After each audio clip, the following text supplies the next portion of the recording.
ये एप्लीकेशन है, मेरा भी नहीं है। हम चुनाव कैसे लड़ेंगे? याद रखिए, अगर बीजेपी को 10-15 सीटें कम आती तो आज नरेंद्र मोदी प्रधानमंत्री नहीं होते, इंडिया गठबंधन की सरकार होती। फिलहाल देश में विपक्ष बनाम चुनाव आयोग जैसी स्थिति है जो कि वाकई में गंभीर है। एक काम तो राहुल गांधी ने अच्छा कर दिया, एसआईआर का विरोध करते करते उन्होंने यह साबित कर दिया कि एसआईआर की आवश्यकता बहुत ज्यादा जरूरी। ये खतरनाक स्थिति है कि देश के विपक्ष का नेता, देश की दूसरी सबसे बड़ी पार्टी का नेता, सबसे ज्यादा शासन करने वाले पार्टी का नेता भारतीय लोकतंत्र के बारे में इस प्रकार की बातें कर रहा है। कौन से कानून में है कि जो मंत्री हो, जो नेता हो, उसको दो वोटर आईडी कार्ड रखने का अधिकार है? आप एलओपी हैं तो ये माना जाना चाहिए कि आप उससे ऑथेंटिक है, तभी आप कह रहे हैं। तो फिर आप उसको ऑथेंटिकेट करने से भाग क्यों रहे हैं? एसआईआर हो, पारदर्शी हो और सारे राजनीतिक दलों को विश्वास में लेके हो। नमस्कार, स्वागत है आप सभी का। आप देख रहे हैं डिजिटल की दुनिया का बहुत ज्यादा पसंद किया जाने वाला कार्यक्रम खबरों के खिलाड़ी, जहां खबरों को गढ़ने वाले खबर के हर पहलू से आपको रूबरू कराते हैं और आपका नजरिया भी साफ करते हैं। इस हफ्ते कई सारी बड़ी राजनीतिक घटनाएं हुई जिस पर हम चर्चा करेंगे ही। अपने मेहमानों से आपका परिचय कराएं, विषय की ओर जाएं, उससे पहले प्राकृतिक तांडव भी इस हफ्ते हमें देखने मिला उत्तराखंड और उत्तरकाशी की ज़मीन पर। बहुत सारे ऐसे लोग थे जो प्रकृति के इस तांडव की बलि चढ़ गए। जिन लोगों की भी इस प्राकृतिक आपदा में, दुर्घटना में मौत हुई है, उनके लिए अमर उजाला का पूरा परिवार और खबरों खिलाड़ी की पूरी टीम, हमारे तमाम वरिष्ठ पत्रकार, इन सब की ओर से श्रद्धांजलि है और ईश्वर से प्रार्थना है कि उनके परिवार के लोगों को ताकत दे, हिम्मत दे। आगे बढ़ते हैं, राजनीतिक गलियारों का रुख करते हैं, मेहमानों से आपका परिचय कराते हैं और उसके बाद खबरों के खिलाड़ी का ये सिलसिला शुरू करते हैं। दरअसल इस हफ्ते की जो सबसे बड़ी घटना रही, राजनीतिक घटनाक्रम जो इस हफ्ते पूरा दिखाई पड़ा, वो बिहार से ही आया और एसआईआर से ही आया। एसआईआर की सूची आती है, नेता प्रतिपक्ष बिहार के और आरजेडी के नेता तेजस्वी यादव कहते हैं कि इसमें मेरा नाम नहीं है। चुनाव आयोग तुरंत जवाब देता है और बोलता है कि ये आपका आइडेंटिटी नंबर है, एपिक नंबर है, जो कि ये बताता है कि आपका नाम लिस्ट में है। फिर तेजस्वी यादव एक प्रेस कॉन्फ्रेंस करते हैं और कहते हैं कि ये तो मेरा नंबर ही नहीं है। चुनाव आयोग इस पर कहती है कि इसी नंबर पर आप सालों से वोट देते आए हैं, पिछली बार चुनाव लड़ते आए हैं, अब इसका जवाब दीजिए कि आप दो एपिक नंबर लिए भला कैसे घूम रहे हैं, ये अपराध है। तेजस्वी यादव फंसते नजर आए। बिहार में तेजस्वी लगे थे तो सप्ताह खत्म होते होते तक राहुल गांधी भी इसी पिच पर आ गए। राहुल गांधी ने कहा कि एसआईआर हो या चुनाव आयोग हो या इसके पहले का चुनाव हो, सब कटघरे में है। उन्होंने चुनाव आयोग पर ढेर सारे आरोप लगाए, वीडियो कॉन्फ्रेंसिंग के जरिए तमाम उन लोगों को भी जोड़ा और बहुत सारे वीडियोस भी दिखाए। अब ये जो पूरी कहानी है, ये जो पूरा घटनाक्रम है, ये विपक्ष बनाम चुनाव आयोग जैसा देश में दिखाई पड़ रहा है। क्या तेजस्वी यादव बिना ठोस आधार के इस तरीके की बातें कह गए जिसकी वजह से फंस गए? क्या राहुल गांधी और विपक्ष और कांग्रेस ये चुनाव आयोग का मुद्दा उठाकर देश के जो आम वोटर हैं उनको लेकर क्या एक अलग संशय या कुछ इस तरीके की चुनाव प्रक्रिया पर सवाल उठाने के साथ कोई एक मैसेज देने की कोशिश कर रहे हैं, एक पक्ष को मजबूत करने की कोशिश कर रहे हैं? क्या इसके पीछे की पूरी कहानी है और कैसे तेजस्वी यादव फंसते दिख रहे हैं, क्या उन्हें सजा होगी? इन सारे पहलुओं पर चर्चा करेंगे। मेहमानों से आपका परिचय कराऊं, रामकृपाल सिंह जी हमारे साथ हैं, वरिष्ठ पत्रकार, ढेरों अनुभव के साथ। विनोद अग्निहोत्री जी, सलाहकार संपादक अमर उजाला हमारे साथ हैं। राकेश शुक्ल जी हमारे साथ हैं, वरिष्ठ पत्रकार, और राजकिशोर जी भी हमारे साथ हैं, वरिष्ठ पत्रकार। अब से थोड़ी देर में अवधेश कुमार जी भी हमारे साथ जुड़ेंगे। रामकृपाल सर, चुनावी प्रक्रिया को लेकर बिना किसी ठोस आधार के तेजस्वी यादव प्रेस कॉन्फ्रेंस करके चुनाव आयोग पर सवाल उठाते हैं, एपिक नंबर की बात करते हैं, दो एपिक नंबर उनके पास निकल आता है। ये पूरा घटनाक्रम जिस तरीके से बिहार की सियासत में दिखा, चुनाव आयोग वर्सेस तेजस्वी, चुनाव आयोग वर्सेस आरजेडी जैसी कहानी दिख रही है। आम वोटर्स पर कैसा इम्पैक्ट होगा कि इतना बड़ा नेता जो कि मुख्यमंत्री पद का दावेदार है वो इस तरीके की बातें कह रहा है? और दूसरी बात, क्या चुनावी प्रक्रिया पर बिना ठोस आधार के सवाल उठाना इतने बड़े नेता के हिसाब से जायज है? देखिए, मैं आपने बहुत सारी चीज़ें जो कह दी, बताई, वो तथ्य हैं। मैं उस तथ्यों पर कोई राय दूं इसलिए नहीं देना चाहता क्योंकि ये मामला सब जुडिस है, अभी इसकी सुनवाई होनी है। लेकिन एक बात आप समझ लीजिए कि चुनाव आयोग पर कोई पहली बार उंगली उठ रही हो, चुनाव प्रक्रिया पर और चुनाव आयोग पर, हम उस दौर से जानते हैं चुनाव आयोग कुछ नहीं कर पाता था। तब भी ऐसा नहीं था कि चुनाव आयोग कह रहा है कि बूथ लूट लो, लेकिन कई बार क्या होता है कि किसी भी सांविधानिक जो ताकत है उसकी उस तरह से नहीं चल पाती जैसे मैं बता रहा हूँ हुआ था। मैं आपको एक घटना बता रहा हूँ कि 84 में राजीव गांधी रायबरेली से लड़े थे ना, अमेठी से या रायबरेली से? अमेठी से। मैं नवभारत टाइम्स में डेस्क का इंचार्ज था उस समय, चीफ सब की हैसियत में, और राजीव गांधी पूरा जीत गए थे, हेडिंग लग गई थी पूरे देश पर पंजे की छाप। उसके बाद कहीं से एक फोटोग्राफर को कुछ फोटो मिले जिसमें एक बंदा पूरे बैलेट पेपर पर अकेले मुहर मार रहा है। मैंने वो फोटो छाप दी। थोड़ा बहुत दबाव कहीं से, मेरे ऊपर नहीं लेकिन कहीं से आया था कि ऐसा कुछ सुन रहे हैं कि ऐसी खबर चल रही है, देखिए भाई छापिएगा मत। उस समय तिवारी जी मुख्यमंत्री हुआ करते थे और हमारे संपादक जी ने भी कहा कि भाई देख लेना कोई ऐसी उल्टी सीधी खबर, मतलब जो रूटीन में होता है। अब मैं धर्म संकट में था, मैंने कहा क्या करूं, मैंने वो फोटो छाप दी और उसके नीचे कैप्शन दिया, क्या खबर देती हैं ये तस्वीरें। That's all. कुछ नहीं कहा। उसके बाद जब वो हल्ला मच गया पूरा। राजीव गांधी उसके बाद किसी दिन शायद आए और वो अखबार लिए हुए और शायद एयरपोर्ट पर उतरे और उस समय वीर बहादुर या कोई जो रहा हो इंचार्ज था, उससे पूछे भाई ये क्या है, क्या मैं हार रहा था, ये सब करने की क्या जरूरत थी। मैं एक उदाहरण आपको दे रहा हूँ। और पूरे देश में शायद उतना 400 सीटें कांग्रेस को मिली थी उस इलेक्शन में, लेकिन ये हुआ था तब भी। और वहाँ से लेकर के आज जब ये ईवीएम आई, सारी चीज़ें आई, तो लगातार ये कोई नई चीज़ नहीं है। मैं केवल एक चीज़ कहता हूँ कि संवैधानिक संस्थाओं का विरोध आप कीजिए, लेकिन उतना ही कीजिए क्योंकि अंतिम फैसला क्या होगा ये अदालत ही तय करेगी कि क्या सच है क्या झूठ है। संवैधानिक संस्थाओं को उतनी आज़ादी है जितनी बाकी किसी को, चाहे अदालत हो चाहे वो चुनाव आयोग एक संवैधानिक संस्था है। रही बात तेजस्वी जी जो कुछ कह रहे हैं, जितनी जल्दीबाजी में उन्होंने वो बात कही थी कि मेरा नाम कट गया, वो दरअसल एक लिंक था, उस लिंक पर अगर जाते तो उनको लगता, तो कहीं ना कहीं चूक तो उनसे हुई। अब जब वो आ गए तो एक अलग बात है। तो मैं केवल ये कह रहा हूँ कि चुनाव, ये मुद्दे हमेशा से रहे हैं सत्ता पक्ष और विपक्ष में, कि जब आपको लगता है कि आप विफल हो रहे हैं या वोट आपके हैं, तो एक कोई नहीं कहता कि हमारा जन समर्थन घट रहा है। हर पार्टी ये कहती है कि कुछ गलत हुआ है इसलिए हम हार रहे हैं। स्वाभाविक है, हमेशा कहा गया है, नई चीज़ नहीं है। लेकिन मैं इतना ही कह रहा हूँ कि जैसे कल राहुल गांधी जी ने जो भी कहा, उस पर चुनाव आयोग ने कहा कि ठीक है, उसको एफिडेविट, मतलब आप उसको ऑथेंटिकेट कीजिए। तो अगर हम कोई चीज़ कहते हैं और आप एलओपी हैं, तो ये माना जाना चाहिए कि आप उससे ऑथेंटिक है तभी आप कह रहे हैं। तो फिर आप उसको ऑथेंटिकेट करने से भाग क्यों रहे हैं? आप कंप्लेन कीजिए, कर दीजिए एफिडेविट। हाँ, नहीं किया है क्या? मुझे नहीं, अभी नहीं किया। कर्नाटक इलेक्शन कमीशन ने भी कहा है मेरा नहीं, उसी समय कहा था कि भाई कोई भी चीज़ है तो आप उसको सबमिट करेंगे ना। जैसे हाउस में आप कुछ भी बोलते हैं तो आपको वो करना पड़ता है, उसको लिए आपको देना पड़ता है और बाकायदा आपको साक्ष्य उसके देने पड़ते हैं। अब आप भाग रहे हैं। तो कुल मिलाकर के सबको ये कहें, कोई भी, सबको ये पता है कि ये लड़ाई जो सड़क पे लड़ी जा रही है अदालत के बाहर, और कर्नाटक का चुनाव नवंबर 24 में हुआ था, शायद नवंबर 24 या उसके पहले,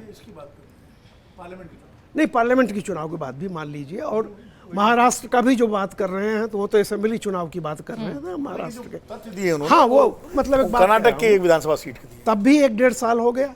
अगर ये सारे फैक्ट्स थे तो अदालत में जो सुनवाई चल रही है ऑलरेडी इस पर किया गया, तभी सबमिट कर देना चाहिए था। खैर, उनकी वजह, लेकिन कुल मिलाकर के मैं बताऊं शिक्षा जी, ये कोशिश ये होती है कि परसेप्शन की लड़ाई लड़ी जाए। लोगों को ये लगता है कि रियलिटी से, सच्चाई से ज़्यादा काम परसेप्शन की लड़ाई करती है, और मीडिया के थ्रू परसेप्शन होता है। मीडिया ट्रायल में बहुत सारे लोग जीत जाते हैं ज़मीन पर। अब ये जनता पर है कि वो किसकी बात का भरोसा करती है। अगर ये चीज़ें, मुझे नहीं लगता इतनी जल्दी अदालत का कोई फैसला आ जाएगा कौन सही कौन गलत है, लेकिन ये सब हमेशा से होता रहा है। 3-3 मुख्यमंत्रियों के खिलाफ ऐसे ही मीडिया ट्रायल हुआ और उनको अपना स्थान छोड़ना पड़ा। मैं बता चुका हूँ, अब्दुल रहमान अंतुले को छोड़ना पड़ा, बाद में अदालत से वो बरी हुए लेकिन फिर मुख्यमंत्री नहीं बने। मदन लाल खुराना को छोड़ना पड़ा, बरी हुए नहीं हुए। तो मीडिया ट्रायल होता है। अब उसमें ये देखा जाएगा, हाँ, परिणाम आने के बाद देखा जाएगा कि जनता विपक्ष पर कितना भरोसा करती है या सत्ता पक्ष पर कितना भरोसा करती चुनाव आयोग। राकेश सर, जिस तरीके की बातें रामकृपाल सर भी कह रहे थे कि जब आपके पास कोई ठोस रीज़न नहीं होता ये बताने का कि आप चुनाव क्यों हारे या चुनाव की सीटें क्यों कम हुई या जनाधार आपका क्यों कम हुआ, तब शायद आप ये सब हथकंडे अपनाते हैं। हालांकि ये सब चुनाव के बाद होता है, लेकिन ये प्रोसेस जो तेजस्वी ने एक ओर से शुरू किया, खुद फंसते दिखाई पड़ रहे हैं, 2-2 एपिक नंबर उनके पास हो गया। फिर अब राहुल गांधी भी उसी पिच पर खेलते हुए दिखाई पड़ रहे हैं कि राहुल और तेजस्वी मिलकर अब चुनाव आयोग के ऊपर हमला करते नजर आ रहे हैं। वोटर्स पर इस तरीके की चीज़ों का कैसा इम्पैक्ट पड़ता होगा? चुनावी प्रक्रिया को लेकर अगर बार बार आप बिना ठोस उसके अगर सवाल उठाएंगे तो वोटर्स भी तो प्रक्रिया को लेकर थोड़ा कंफ्यूज होंगे, उनका भरोसा कम होगा, विश्वसनीयता कम होगी। अपने यहाँ कहा जाता है कि सत्य परेशान हो सकता है, पराजित नहीं। लेकिन तेजस्वी जी और राहुल गांधी जी की जो थ्योरी है उससे मुझे लगता है कि सत्य परेशान भी है और पराजित भी महसूस कर रहा होगा। दो बातें एक साथ नहीं हो सकती। एक तरफ राहुल गांधी की तरफ से एक पूरी फहरिस्त प्रस्तुत की जाती है कि इतने वोटर फर्जी हैं, इनका नाम जोड़ा गया। दूसरी तरफ SIR का विरोध किया जाता है और ये कहा जाता है कि बिहार में जानबूझ के चुन चुन के वोटरों का नाम काटा जा रहा। तो दोनों चीज़ें नहीं हो सकती। यदि आप ये प्रमाण दे रहे हैं कि इतने फर्जी वोटर हैं देश के अंदर, और आपने 2 राज्यों का उदाहरण दिया, महाराष्ट्र और कर्नाटक का, तो यदि हैं और चुनाव आयोग की तरफ से यदि बिहार में उस गलती को सुधारा जा रहा है तो फिर उसका विरोध नहीं होना चाहिए। चुनाव आयोग कह रहा है कि ऐसे वोटर हैं जिनका प्रमाण नहीं है, हम उन वोटरों का नाम काट रहे हैं, तो आप उसका विरोध कर रहे हैं। इधर आप कह रहे हैं कि बिना प्रमाण वाले वोटर पिछले चुनाव में वोट डाल चुके हैं। ये दोनों बातें कैसे हो सकती हैं? देश के संविधान में है कि एक व्यक्ति के पास एक वोटर ID कार्ड होना चाहिए। तो तेजस्वी जो देश के वो बिहार के उप मुख्यमंत्री रह चुके हैं, उनके पास 2 वोटर ID कार्ड कैसे हो सकता है? कौन से कानून में है कि जो मंत्री हो, जो नेता हो, उसको 2-2 वोटर ID कार्ड रखने का अधिकार है? देश की जनता को ये लोग कंफ्यूज करने का प्रयास कर रहे हैं, जिसको कहते हैं भ्रम। और मुझे नहीं लगता कि भ्रम है। ये चाहते हैं भ्रम पैदा हो, क्योंकि जो जनता है बिहार की और देश की जनता, उसका माइंड बिल्कुल क्लियर है। राहुल गांधी जी कहते हैं कि सत्ता विरोधी लहर का प्रभाव भाजपा में नहीं दिखाई देता। भाई, सत्ता विरोधी लहर का प्रभाव तो 2009 में भी दिखाई नहीं दिया था। और अपने छाती पे हाथ रख के कांग्रेसी बोले कि 2009 का चुनाव मनमोहन सिंह जी के कृतित्व के कारण, उनके उपलब्धि के कारण कांग्रेस जीती थी। कांग्रेस इसलिए जीती थी क्योंकि देश का जनमानस लाल कृष्ण आडवाणी को प्रधानमंत्री नहीं बनाना चाहता था, इसलिए उन्होंने फिर से कांग्रेस को रिपीट किया था। तो जब आपके लिए सत्ता विरोधी लहर आपका कमज़ोर प्रधानमंत्री होते हुए नहीं थी, तो देश में नरेंद्र मोदी का एक अपना विश्वसनीय चेहरा तैयार हो चुका है और उस चेहरे पे आज कोई ऐसी खरोंच नहीं है। जैसे मनमोहन सिंह के कार्यकाल में तमाम भ्रष्टाचार के आरोप लगे, लेकिन उनके प्रति देश के जनमानस में ये विश्वास कायम रहा लास्ट तक कि मनमोहन सिंह भ्रष्ट नहीं है। उसी तरह से नरेंद्र मोदी जी को लेके भी ये विश्वास कायम है कि देश का नेतृत्व कुशल हाथों में नरेंद्र मोदी के पास ही रह सकता है। इसीलिए देश का जनमानस उनको लगातार वोट कर रहा है और भारतीय जनता पार्टी की सरकार बन रही और सत्ता विरोधी लहर नहीं है। और उसका एक बड़ा उदाहरण राज्यों का चुनाव भी है जो नरेंद्र मोदी के नाम पे भारतीय जनता पार्टी जीत रही है।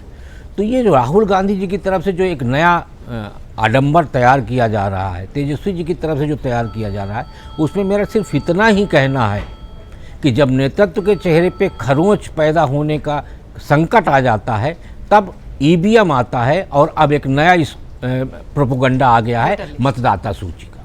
हालांकि विपक्ष अपने हिसाब से अपना काम कर रही है। राहुल और तेजस्वी, मैं चाहूँगी आप सिर्फ इन्हीं दोनों पर फोकस रहें। राहुल और तेजस्वी की ये जो स्ट्रैटेजी है चुनाव आयोग को घेरने की, एसआईआर बताने की, ये क्या आपका आकलन, आपका अनुभव क्या कहता है? इतना स्ट्रांगली ये वोटर्स के बीच में जा पाएंगे? वो जो ध्रुवीकरण वाली बात कह रहे हैं या किसी एक खास तबके के वोटर को संदेश देने की कोशिश कर रहे हैं, क्या ये सफलता मिलेगी? जैसे अरविंद केजरीवाल दिल्ली चुनाव के पहले भी यही कुछ कर रहे थे। देखिए, पहली बात तो यह है कि चूंकि आपने मेरी सीमाएं बांध दी हैं तो राहुल और सीमाओं का तेजस्वी उल्लंघन नहीं करूंगा।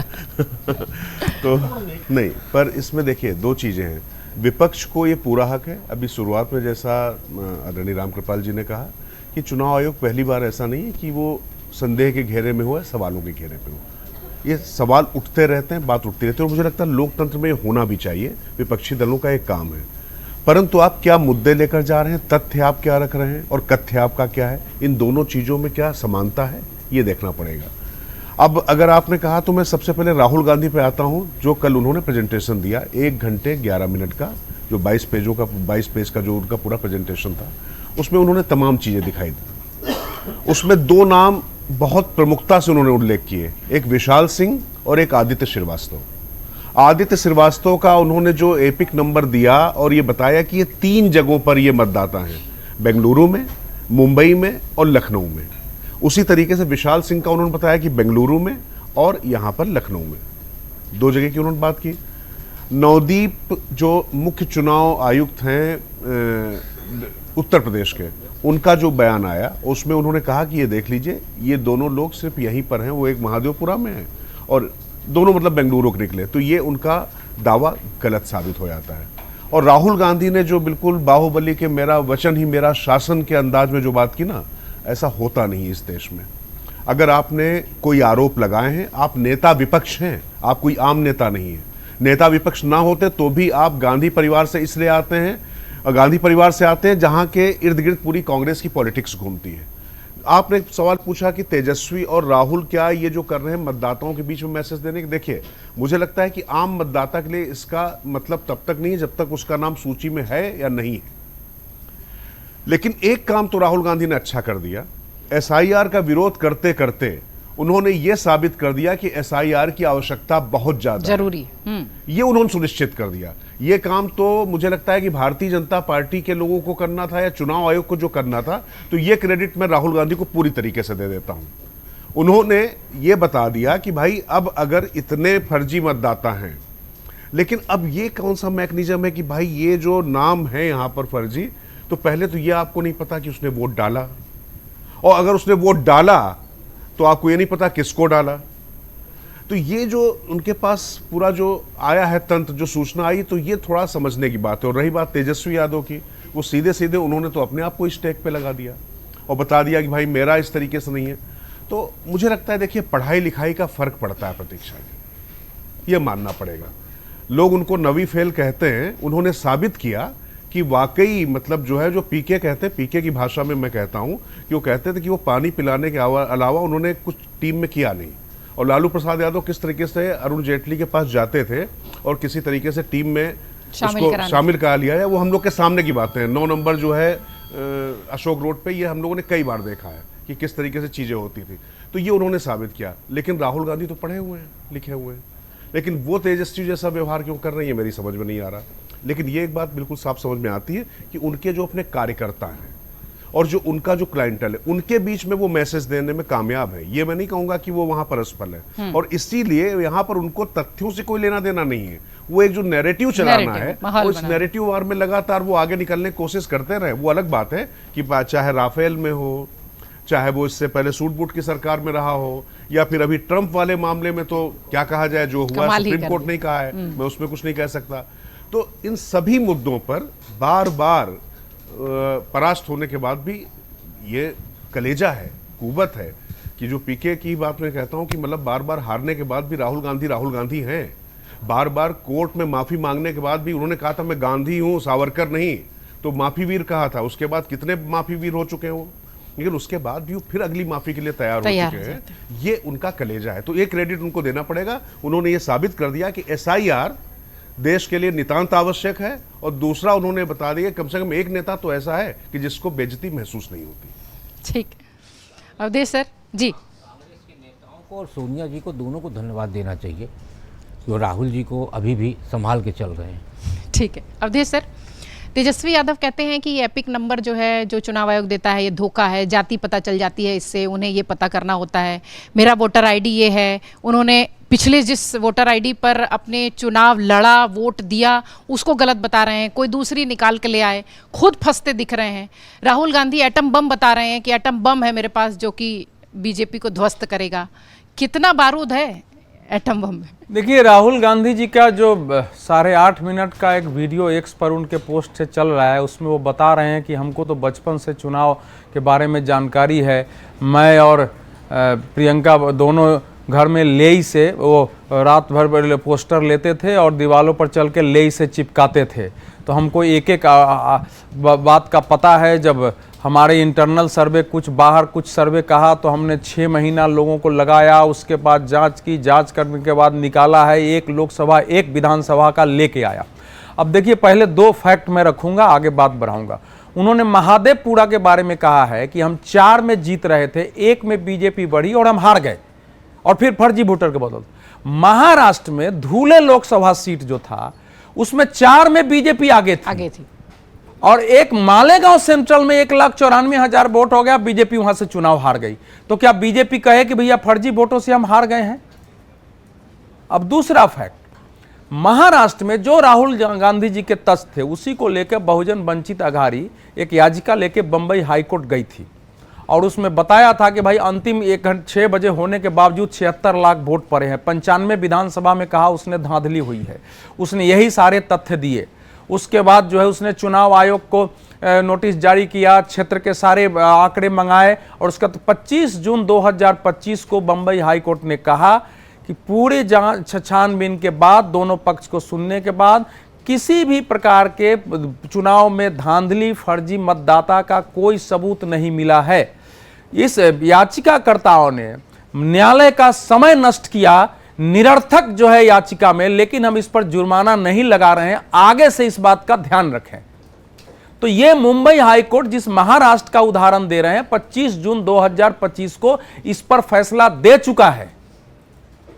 तो अब आते हैं कि भाई राहुल गांधी जी, अब वो तो कई बातें यहां आ गई है कि भाई राहुल गांधी जी की हिम्मत की दाद देनी चाहिए कि लगातार न्यायालय में शपथ पत्र देते हैं, वापस हटते हैं, फिर भी सामने लेके आते हैं, लेकिन वो क्यों लाते हैं, ये बहुत समझने की जरूरत है। उसके परिणाम क्या हो सकते हैं? देखिए, चुनाव किसी भी लोकतांत्रिक प्रक्रिया का सब कुछ होता है। वो रक्त भी है, वो धमनी भी है, वो नाली भी है। अगर ये तय हो गया कि चुनाव प्रक्रिया ही इस देश का सरा हुआ है, यही फर्जीवाड़ा है, इसी में धांधली से जीतते हैं, और चुनाव आयोग जैसी संवैधानिक संस्था मिलकर फर्जी वोटर खड़ा करके इस देश में सत्ता स्थापित कर रही है, तो दुनिया में भारत के लोकतंत्र का जो एक सिर उठा के लोग बात करते हैं कि हमारा संसदीय लोकतंत्र विश्व में जो है सबसे बड़ा लोकतंत्र है हम, और आज़ादी के बाद से हम लगातार चुनाव करा रहे हैं, और हमारे देश में लोकतांत्रिक प्रक्रिया जारी है, उस पर पूरी तरह बट्टा लग जाएगा और एक क्रोनी डेमोक्रेसी के रूप में हमारी छवि दुनिया में बनेगी। तो ये किसका एजेंडा है? जो राहुल गांधी जी विदेश में जाके बोलते हैं कि हमारे यहाँ के डेमोक्रेसी में समस्या हो रही है और यूरोप और अमेरिका ध्यान नहीं दे रहा है, बाद में सुधारते भी हैं कि तो हमारी समस्या हम ही कर लेंगे। तो ये किसका एजेंडा है इस समय? किन लोगों ने शोध कर करके उनको दिया है? और कल सारे अगर वहाँ INDIA के लोग थे तो क्या ममता बनर्जी कहेंगे कि पश्चिम बंगाल में हमारे यहाँ भी वैसे ही फर्जी मतदाता हुआ है, हम जीते हैं? क्या बताएगी? क्या तमिलनाडु का रिजल्ट वैसे ही मानेंगे? क्या तेलंगाना में उनकी पार्टी जीती है, क्या ऐसे ही मानेंगे? तो ये ऐसे सारे प्रश्न है जो राहुल गांधी जी को स्वयं कटघरे में खड़ा करते हैं, लेकिन बहुत चिंता का विषय है। ये खतरनाक स्थिति है कि देश के विपक्ष का नेता, देश की दूसरी सबसे बड़ी पार्टी का नेता, सबसे ज्यादा शासन करने वाले पार्टी का नेता भारतीय लोकतंत्र के बारे में इस प्रकार की बातें कर रहा है। और चुनाव आयोग कह रहा है कि ठीक है भाई, आप शपथ पत्र दीजिए, क्योंकि 60 में कानून इसीलिए बना था कि फर्जीवाड़े का जो लोग आरोप लगाते हैं गांव गांव से नहीं आने लगे, आप केवल इस पर लिख के दीजिए कि भाई साइन कर दीजिए बस, उसके बाद हम जांच करते हैं, उसके बाद आप भुगतने के लिए तैयार रहिए। तो उस पर वो साइन करने के लिए तैयार नहीं। भाई साहस है तो आपने जो कहा है उसकी एक वीडियो लगाइए, उस शपथ पत्र पर साइन करिए, ये देश मांग कर रहा है। ऐसे नहीं चलेगा कि आप पूरे देश को बदनाम करें। मेरा जो लास्ट इसमें कमेंट है कि मैं चाहता हूं कि चुनाव आयोग सुप्रीम कोर्ट में जाए, सुप्रीम कोर्ट को कहे कि आप अपने मॉनिटरिंग में एक समिति बना दीजिए और इसकी जांच कराइए, और जिन लोगों ने आरोप लगाया है गलत हो तो भारत के कानूनी प्रक्रिया के तहत जो उनको सजा हो सकती है वो सजा दिया जाए। ऐसा एक एफिडेविट लेकर या एक अपील लेकर के चुनाव आयोग को अब जाना चाहिए, क्योंकि ऐसे नहीं चल सकता है। तेजस्वी यादव को भी चुनाव आयोग ने कह दिया कि आपके पास समय है, आप जवाब दीजिए। दो आप एपिक नंबर लेकर कैसे घूम रहे हैं, कैसे वो कर रहे हैं। राहुल गांधी को उत्तर प्रदेश चुनाव आयोग से भी पत्र चला गया, कर्नाटक से भी पत्र चला गया, महाराष्ट्र चुनाव आयोग से भी पत्र चला गया कि भाई अब आप एक एफिडेविट दो और उस पर लिख कर बताओ कि ये जो जिसको आप तथ्य बता रहे हैं वो सारी चीजें आप इसको सही बता रहे हैं और आप कह रहे हैं। क्या स्टेप अप इन दोनों का होगा? नो डाउट कि दोनों ने मुद्दा उठाकर एक माहौल बनाने की कोशिश की, एक नैरेटिव की कोशिश जो भी चर्चा में भी आई। क्या अब नेक्स्ट स्टेप किस ओर जाएंगे ये लोग और कैसे इस मामले को सही बताकर वोटर्स को अपने पक्ष में कर पाएंगे? तो क्योंकि मेरे पूर्व वक्ताओं ने लगभग एक ही सुर में बोला है, करीब राहुल गांधी तेजस्वी यादव को ही कटघरे में खड़ा किया है, तो मुझे थोड़ा डेविल्स एडवोकेट का रोल भी प्ले करना पड़ेगा। बिल्कुल बिल्कुल। और बाकी डेविल्स के लिए क्योंकि और साथ में मुझे अपनी जो जयदीप जी नहीं है तो मुझे एक संपादकीय भूमिका भी निभानी पड़ेगी। तो थोड़ा सा देखिए, पहली बात तो ये है कि तेजस्वी और राहुल के मामले में थोड़ा अंतर है। तेजस्वी ने जो कहा और तुरंत पकड़े गए, और तेजस्वी को ये बात करने से पहले पूरा जांच लेना चाहिए था। सूची आ गई थी, अपना नाम देखते जांचते, उसके बाद प्रेस कॉन्फ्रेंस में। वो बिहार में विपक्ष के सबसे बड़े नेता हैं, नेता विपक्ष हैं, महागठबंधन के नेता हैं, पूर्व उप मुख्यमंत्री दो बार रह चुके हैं।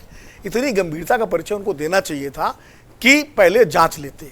अब जांच, उन्होंने बोल दिया कि मेरा वोट लिस्ट में नाम नहीं, उसका चुनाव आयोग ने जब स्पष्ट कर दिया, नाम दिखा दिया, एपिक नंबर बता दिया, तो पता लगा वो दूसरा एपिक नंबर रिकॉर्ड कर रहा था, वो खुद ही उलझ गए। तो उसमें वो तो वाकई उन्होंने बिल्कुल बचकानापन किया है। अब क्या शब्द मैं इस्तेमाल करूं, किसी नेता के लिए मैं थोड़ा डेरोगेटरी शब्द इस्तेमाल करता नहीं हूं, किसी के लिए भी नहीं करता हूं, हमारे मित्र लोग कर देते हैं, लेकिन मैं न सत्ता पक्ष के नेता के लिए, विपक्ष के नेता के लिए। लेकिन बचकानापन तो कहा जा सकता है, क्योंकि उनकी उम्र थोड़ी कम है बाकी नेताओं की तुलना में। तो वो तो उन्होंने किया है और उसका वो भुगतेंगे जो भी उसका कानूनी पहलू है। राहुल गांधी ने, जैसा कि उन्होंने बताया प्रेस कॉन्फ्रेंस में, कि 6 महीने तक उनकी टीम ने मेहनत करके जो 1,03,000 मतदाताओं डेटा निकाला, तो डेटा तो सामने दिया है ना। और उस डेटा में जो 5 बिंदु हैं, उन 5 बिंदुओं के तथ्य दिए उन्होंने। पहले तो चलो आरोप लगाते रहे बिना तथ्य के, लेकिन जो पूरा प्रेजेंटेशन हमने भी देखा उसमें बहुत सारे नाम उन्होंने बताए जिनका मल्टीपल उसमें वो है। बहुत सारे, अब जो 18 साल फॉर्म 6 का जो दुरुपयोग 18 साल वाले थे, वहाँ 65 साल के और 50 साल के वोटर की पूरी उन्होंने सूची दी। इसके अलावा वो भी उन्होंने बताया कि कैसे जो है, मैं उस बात पर नहीं जा रहा हूँ, सही वो बात तो शायद किसने कही, अवधेश जी ने कही या कि अगर 5 विधानसभा सीटों में बीजेपी हार रही है और एक से लीड ले जाती है, ऐसा होता है, सामान्य तौर पर भी होता है, ये कोई नई बात नहीं है। मैं एक उदाहरण देता हूँ, बागपत से चौधरी चरण सिंह चुनाव लड़ते थे, 6 विधानसभा थी वहाँ, 5, बागपत, बरनावा, सिवाल खास, खेखड़ा और छपरौली। खेखड़ा और सिवाल खास से वो हमेशा पीछे रहते थे, बागपत में कभी आगे कभी पीछे, वो भी बहुत कम मार्जिन से।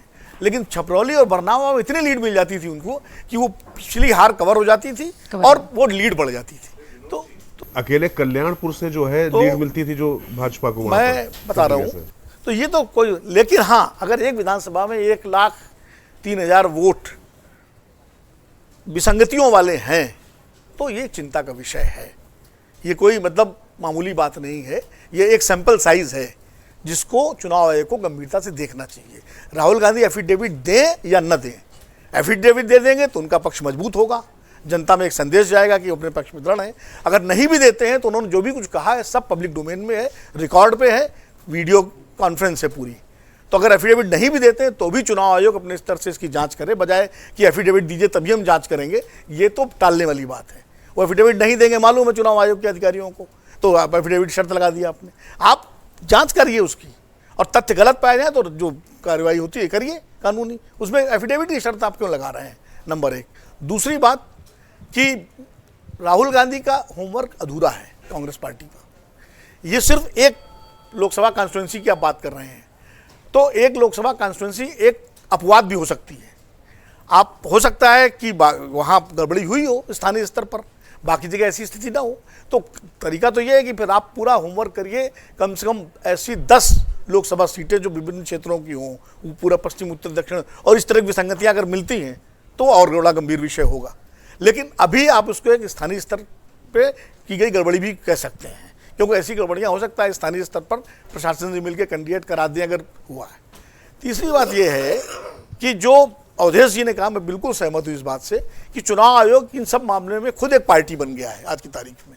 सुप्रीम कोर्ट, चाहे चुनाव आयोग जाए चाहे विपक्ष जाए, सुप्रीम कोर्ट की निगरानी में एक कमेटी बने जिसमें चुनाव आयोग का भी प्रतिनिधि हो, जिसमें कुछ पूर्व चुनाव आयुक्त भी हो, कुछ रिटायर्ड जज भी हो, और उसके बाद वो कमेटी एक निष्पक्ष जांच करे इस पूरे मामले की, और दूध का दूध पानी कर दे, और जो अगर गड़बड़ियां हैं उनको ठीक किया जाए, और अगर तथ्य गलत हैं, राहुल गांधी गुमराह कर रहे हैं, तो उनके खिलाफ कार्रवाई की जाए।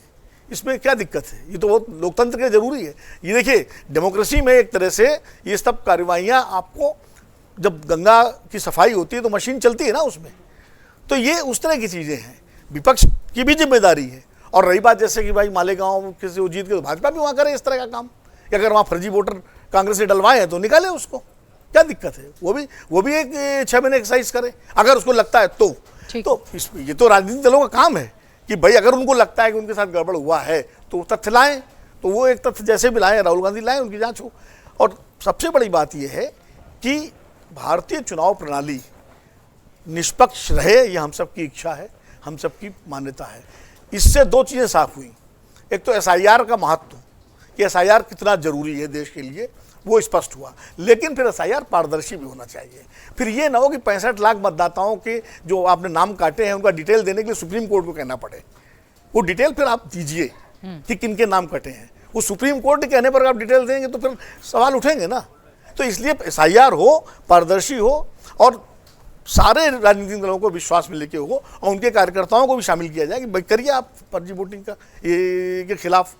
और दूसरा, कम से कम मुझे इस बात का संतोष है, और शायद हमारे सारे मित्रों को होगा, कि अब बहस ईवीएम से शिफ्ट होकर के मतदाता सूची पे आ गई है। इसका मतलब ईवीएम ठीक है, तभी अगर कहीं गड़बड़ी कोई करने की कोशिश कर भी रहा तो इसलिए ये सब जाल बट्टा हो रहा है, तो कम से कम ईवीएम तो इससे जो है बच गई, बच गया। तो अब ईवीएम की बात नहीं हो रही है, तो ये एक अच्छी बात है हम सबके लिए।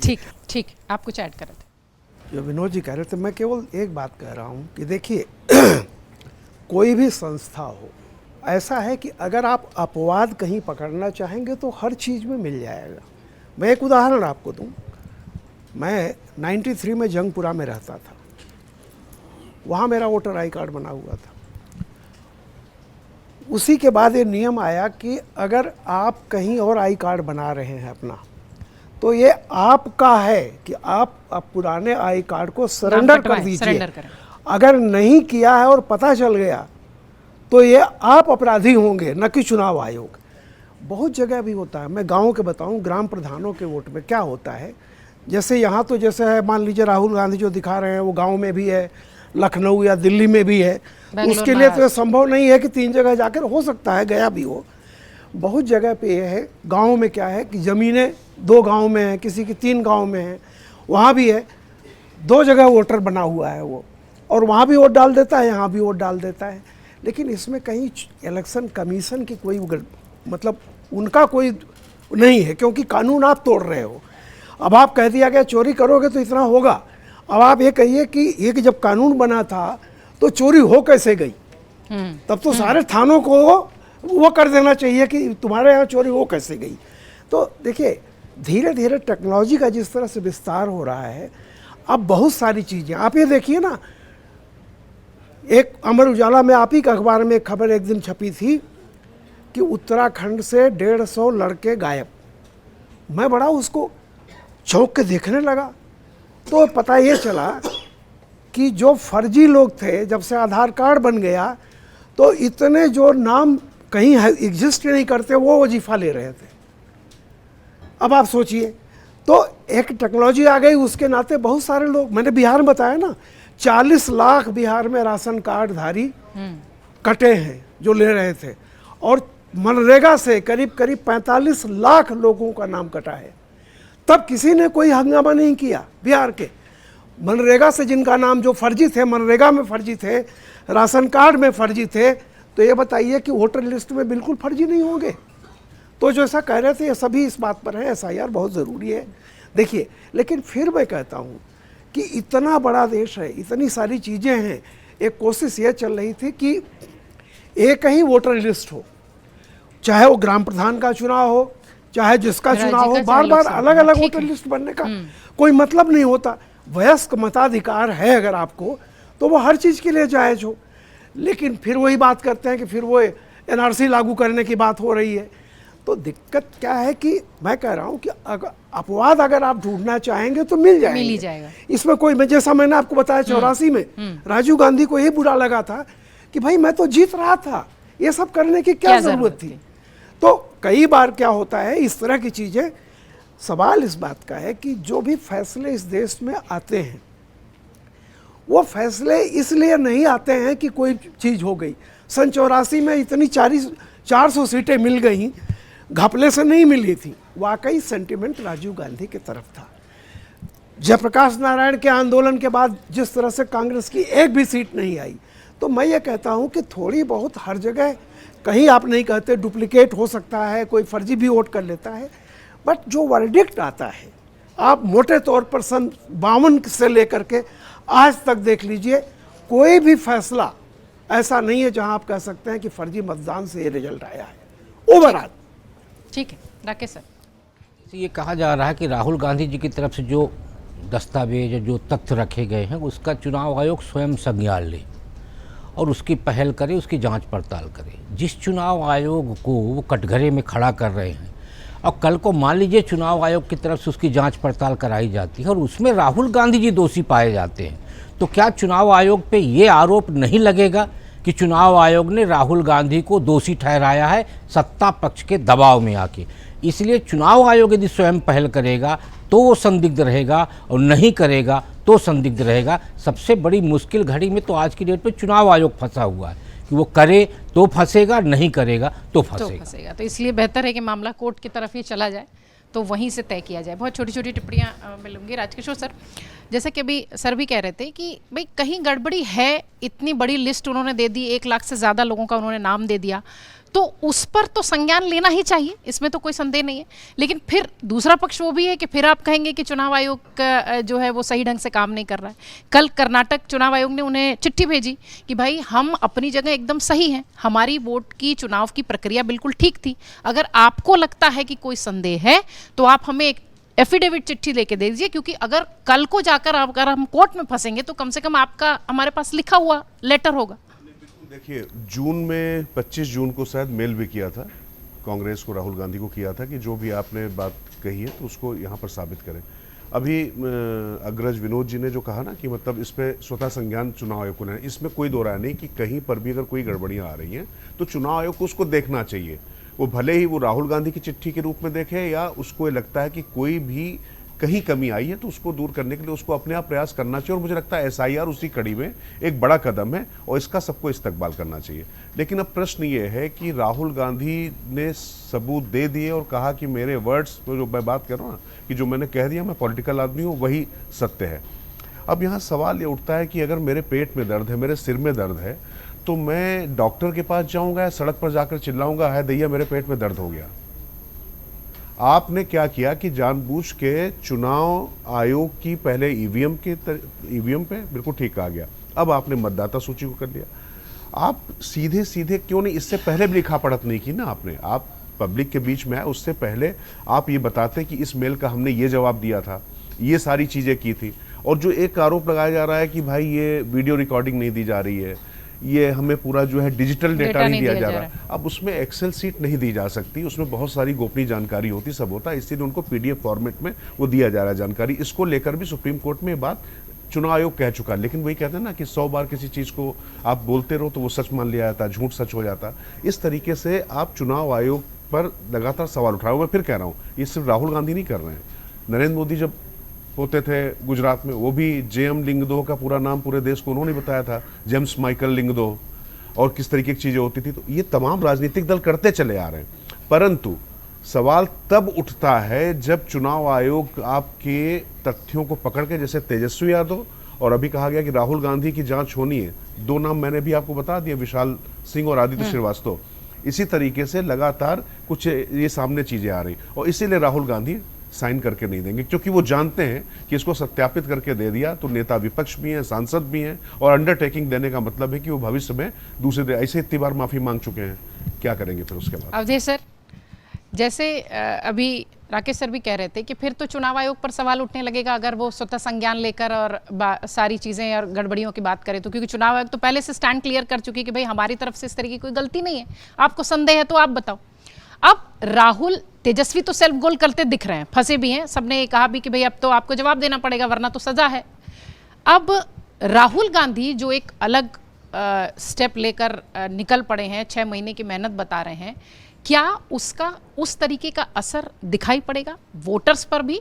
और जो वो बात कहने की कोशिश कर रहे हैं कि वोटर लिस्ट ठीक नहीं है, क्या ऐसा लगता है कि वो जो नैरेटिव जिसकी कोशिश में है वो मजबूती से रख पाएंगे? देखिए, मैं तो राहुल गांधी जी से कहूँगा कि कांग्रेस के जो मेंबरशिप का लिस्ट है, जो सदस्यता सूची है, एक बार उस पर भी इतना ही मेहनत कर लें और देख लें कि किस राज्य में कितने उनके जेन्युइन मेंबर बचे हुए हैं, तो इसका अंदाज़ा लग जाएगा कि हमको वोट क्यों नहीं आ रहा है और कहाँ क्यों आ रहा है। क्योंकि हम लोगों ने देखा हुआ है, हम लोगों के परिवार में ही नेता लोग रहे हैं ना, कि सबका नाम भर दिया गया, पैसा जमा हो गया, ऐसे मेंबर बनते हुए हमने देखा है। तो वो जो मतदाता सूची से पहले तो अपनी पार्टी का भी एक बार देख ले कि हाँ भैया, अगर उनके बीएलए होते, बिहार का मैं उदाहरण दे रहा हूँ भाई, उन्होंने अगर बीएलए नियुक्त किए हैं उनके 22-24 हज़ार 25 हज़ार बीएलए उनके 17,000 तो नीचे उसके 4-5 हज़ार तो और बढ़ाई होगा जिस समय नियुक्त हुआ उस समय से। तो अगर वो नियुक्त हुए हैं तो जमीन पर कहाँ दिख रहे हैं, वो क्यों नहीं लेके आ रहे हैं? तो समस्या यहाँ है कि वो अपनी तो जांच नहीं करते हैं चुनाव। सेकंड बात पर मैं आता हूँ, देखिए तेजस्वी यादव विपक्ष के नेता है, अगर एक भूल हुई है तो जिस देश के बड़े नेताओं में इतनी गरिमा नहीं है कि अपनी भूल के लिए खेद प्रकट और क्षमा याचना करें, हम उनसे सोचे कि वो बिल्कुल जो बात बोल रहे हैं वो गरिमामय होगा, तो ये कल्पना ही है। वो तो निपटने का तरीका सोचना पड़ेगा कि राहुल गांधी जिस प्रकार की पॉलिटिक्स कर रहे हैं उससे देश की राजनीति, देश की मीडिया, देश का न्यायालय, संवैधानिक संस्थाएं कैसे उनका सामना करें, ये बड़ा प्रश्न है। अब इस समय देखिए, पहले 2014 के बाद से लगातार 10 वर्षों तक ईवीएम पर चला। लंदन में प्रेस कॉन्फ्रेंस होते थे, कनाडा में होते थे, अमेरिका में होते थे, यहां से लोग, तेजस्वी यादव भी उस सेमिनार में गए थे, लंदन में सेमिनार हो रहा है, बर्मिंघम में सेमिनार, पूरी दुनिया में भारत की चुनाव प्रणाली को बदनाम करने का एक सिलसिला शुरू हुआ, क्योंकि वो साबित करना था कि एक फासिस्ट प्रवृत्ति के आया है जो कैसे फर्जी वोट से जीत करके आया है, और वो बढ़ता रहा। जब सुप्रीम कोर्ट ने लास्ट 41 याचिका, सुप्रीम कोर्ट ने उस पर 41वें याचिका में कहा कि अब नहीं आना चाहिए, लास्ट होना चाहिए ये, तब जाकर उस पर रुका है। तब एक दूसरी प्रक्रिया इस देश में शुरू हुई है। तो एक भयानक खेल है, इसको समझने की आवश्यकता होनी चाहिए हम सबको। कौन इसके पीछे है ये देखने की आवश्यकता है। जहां तक चुनाव आयोग का प्रश्न है, देखिए मैं अपने प्रस्ताव पर कायम हूं।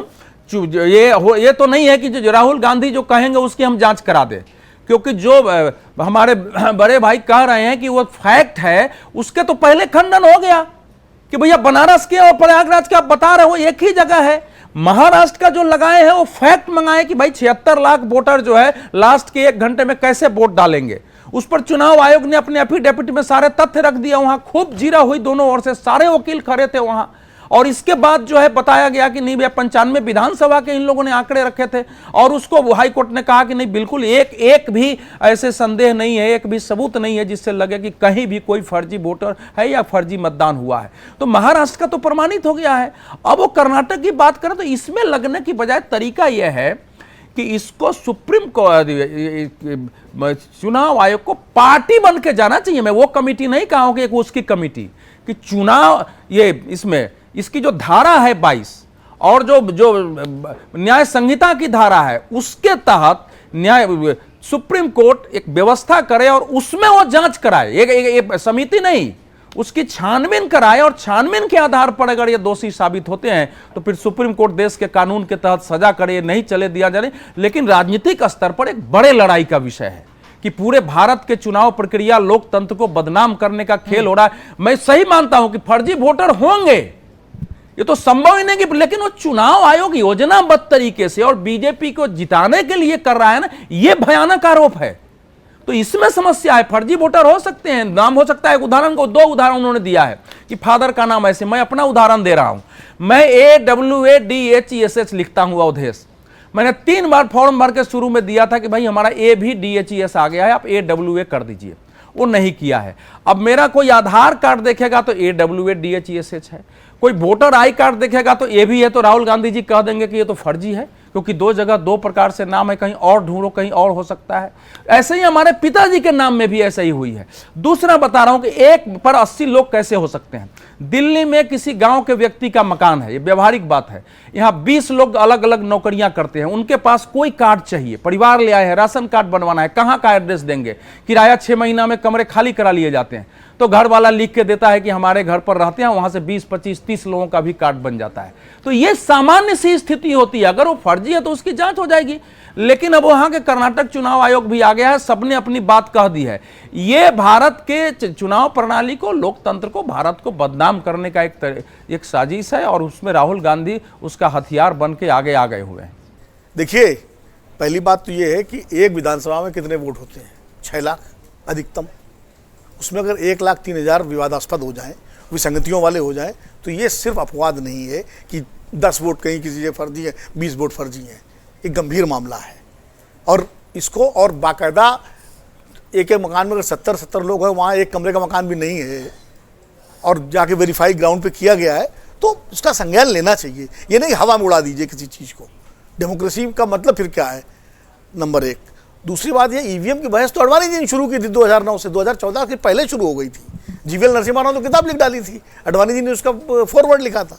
सुब्रमण्यम स्वामी बीजेपी के ही थे, कोर्ट में गए थे, तो ईवीएम की बहस उसके बाद से शुरू हुई और फिर आगे बढ़ती चली गई।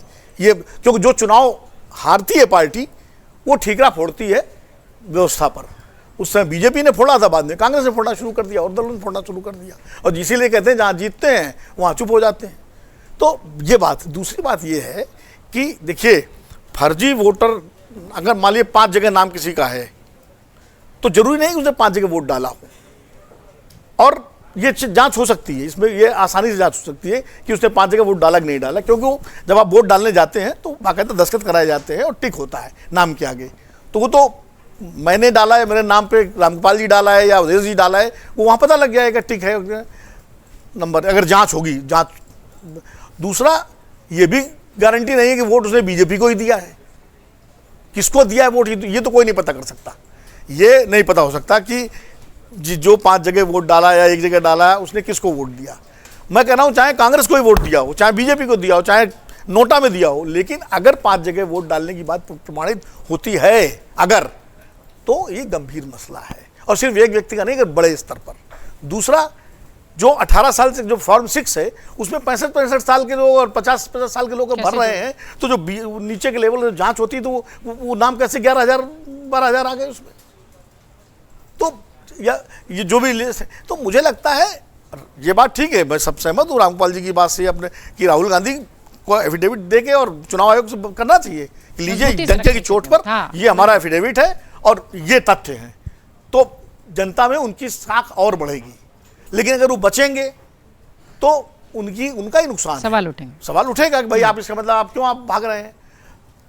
लेकिन मैं कह रहा हूँ अगर एफिडेविट नहीं भी देते हैं तो भी लोकतंत्र के लिए, चुनाव प्रणाली के लिए एक गंभीर विषय है और इसकी निष्पक्ष जांच होनी चाहिए। और निष्पक्ष जांच, चाहे चुनाव आयोग खुद सुप्रीम कोर्ट जाके पार्टी बने, चाहे चुनाव आयोग को विश्वास मिले कि सुप्रीम कोर्ट कोई कमेटी बनाए, क्योंकि चुनाव आयोग अगर कोई जांच करेगा तो उसको कांग्रेस मानेगी नहीं, कहेगी नहीं नहीं नहीं ये तो गलत है ये, और उसके बाद फिर वही माहौल बना रहेगा। इसलिए निष्पक्ष जांच जरूरी है। और चूंकि सुप्रीम कोर्ट से बड़ी क्रेडिबल कॉन्स्टिट्यूशनल बॉडी कोई देश में नहीं है जिस पे सबको भरोसा है आज की तारीख में। तो अगर वो इस पे एक कमेटी बना के, जैसे सुप्रीम कोर्ट ने पेगासस की जांच की, कोई सवाल उसके बाद नहीं उठा, वो जांच मांग, और भी सुप्रीम कोर्ट ने कई जांचें करवाई, हिंडनबर्ग में भी कमेटी बनाई थी रिपोर्ट, अब उसके बाद चल ही रहा है। नहीं, सवाल उठने बंद हो गए अब उनके सवाल खेमे बंद हो गए में ना, हाँ। आपको नहीं बोलता हूँ उस बात को। सुप्रीम कोर्ट के आने के बाद फिर किसी, क्योंकि भरोसा है उस पर, ठीक है, जब फैसला किसी खिलाफ आता है तो वो उनके समर्थक जो है ट्रोल भी करते हैं। सुप्रीम कोर्ट के लिए बड़ी बड़ी अच्छी अच्छी शब्दावलियों का इस्तेमाल भी किया जाता है सोशल मीडिया पे, है ना, जो मैं नहीं बोल सकता, मैं बोलना भी नहीं चाहता, लेकिन फिर भी आम जनमानस में सुप्रीम कोर्ट के प्रति भरोसा है। और मुझे लगता है अगर वो भरोसा है तो ये इस मामले की जांच हो, और जो भी दोष, अगर जांच में क्या होगा, जांच में अगर तथ्य सही पाए गए तो जो अधिकारी होंगे उसमें वो दोषी हैं, वो दोषी हैं, उनके खिलाफ कार्रवाई हुए हो, तो राहुल गांधी और अगर तथ्य गलत पाए जाए तो राहुल गांधी के ठीक खिलाफ है, कार्रवाई ठीक हो। ठीक है। कोर्ट में, तो ये भी चीजें उसमें बेसिकली इसी पर चल रहा, मतदाता सूची पर ही। तो ये अगली तारीख है, उस तारीख में इसमें भी इसको एक सब्जेक्ट रूप में मतलब मेरा कहना है ऑब्वियस है खाली कि हवा में नहीं उड़ा कोर्ट देना इसमें चाहिए, नोटिस लेगी। जांच होनी चाहिए, नोटिस। और जब इस तरीके की संस्थाओं पर सवाल उठता है तो निश्चित तौर पर जो आम वोटर्स हैं वो चुनाव प्रक्रिया की विश्वसनीयता पर सोचने लगते हैं, सवाल उठाने लगते हैं। नैतिक जिम्मेदारी नेताओं की भी है, हालांकि उनसे एक्सपेक्टेशन करना हमारी भूल है, लेकिन फिर भी अगर आप इस तरीके की संस्थाओं पर सवाल उठाते हैं तो मजबूत पक्ष के साथ, मजबूत ठोस आधार के साथ उठाना चाहिए। तेजस्वी यादव जिस तरीके से लगातार चुनाव आयोग से भिड़ते रहे और अब खुद सेल्फ गोल का नतीजा ये हो गया है कि अब सोच रहे हैं कि बचा कैसे जाए। राहुल गांधी एक के बाद एक चुनाव आयोग पर आरोप लगा रहे हैं, चुनाव आयोग जवाब देने में ही बिजी है। बिहार का इस साल के अंत में चुनाव है, शायद हो सकता हो इससे पहले ये एक स्ट्रैटेजी, एक प्लानिंग के तहत विपक्ष कर रहा हो, लेकिन फिलहाल देश में विपक्ष बनाम चुनाव आयोग जैसी स्थिति है जो कि वाकई में गंभीर है, सोचने की है। एक ऐसी संस्था जो कि चुनाव प्रक्रिया को पूरी तरह से संभालती है, वो अगर विपक्ष के खेमे में आती है तो निश्चित तौर पर ये मुश्किल भरी बात है। तथ्य के रूप में कल राहुल गांधी ने विपक्ष के नेताओं को भोज दिया था डिनर, उसमें उन्होंने पूरा प्रेजेंटेशन दोबारा सबको दिखाया और ये कहा कि भाई इस पे मिलकर लड़ाई लड़नी चाहिए। तो विपक्ष ने कोई रणनीति बनाई है इसको लेकर के, ये खाली तथ्य के तौर पर मैं इसको जुड़वा रहा हूँ। ठीक है, एक बड़ी प्लानिंग विपक्ष निश्चित तौर पर कर रहा है, लेकिन जैसा कि मैंने शुरुआत में भी कहा कि चुनाव आयोग बनाम विपक्ष जैसी स्थिति जो देश में दिखाई पड़ रही है वो थोड़ी सी गंभीर है, बहुत ही संजीदा संवेदनशील विषय है। इसलिए इस पर अब जो चर्चा में भी निकल कर आया हमारे मेहमानों की तरफ से कि ऐसा लगता है कि कोर्ट को ही इसमें शामिल होना पड़ेगा, दखल देना पड़ेगा, तभी शायद आम वोटर्स के बीच में चुनाव आयोग की चुनावी प्रक्रिया की विश्वसनीयता बरकरार रह पाएगी। बहुत शुक्रिया आप सबका, बहुत शुक्रिया हमारे तमाम मेहमानों का। कमेंट बॉक्स खुला हुआ है, किस तरह के विषय आप देखना चाहते हैं, किसके बारे में आप जानकारी चाहते हैं, हमें अवश्य बताइए। बहुत धन्यवाद, अपना खूब ख्याल रखिए।